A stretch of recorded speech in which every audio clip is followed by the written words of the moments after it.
odayaasha aniga waxaan ku dooranayo shirkoodan iska jeclaa odayaasha. odayaalow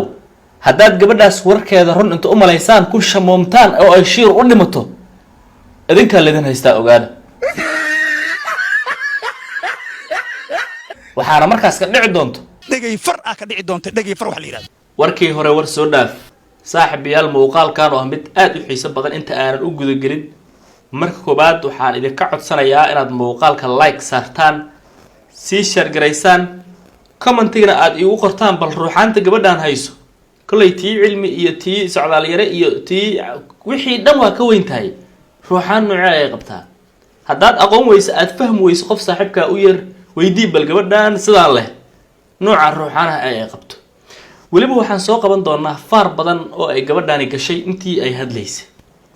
waa hagaag hadda ayay noo bilaabanaysaa aniga iyo gabadhan sheekadana kala qabsato dhagay far ka dhici doonto dhagay far wax la yiraahdo. gabadha horta waa tan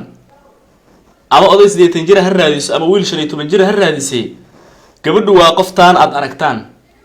bal war badan yar idinku daalinin bal hadalkeedan dhageysano kadib waxaan dhihi karnaa leena waxaan gabadha ugu caateysan degmada Gurceel. waa gabadha ugu caateysan Gurceel ugu horeynba qofto talo odayaasha gabadha caataa ma rabaan waxaan jeclaan lahay nin oday 80 jir inaan guursado aniga. oday 80 sano jir ay rabtaa gabadhan ayay wad sheekada odayaashu way naxariis badan yihiin dhan walba way ku fiican yihiin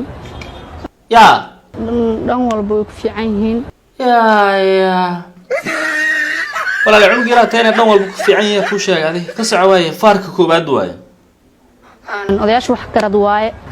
dhooci 20 jir oo aniga ugu faca ma doonayo Soomaalida hore waxay ugu mahmaaday naag ninkii dhali kara dhaqi karo halka odaga 80 jirka oo hadda gabadhan waxay leedahay ninkii dhali karo oo ay dhaqi karo odayaasha aniga waxaan ku dooranayo shirkoodan iska jeclaa odayaasha. odayaalow haddaad gabadhaas warkeeda run inta u malaysaan ku shamoomtaan oo ay shiir u dhimato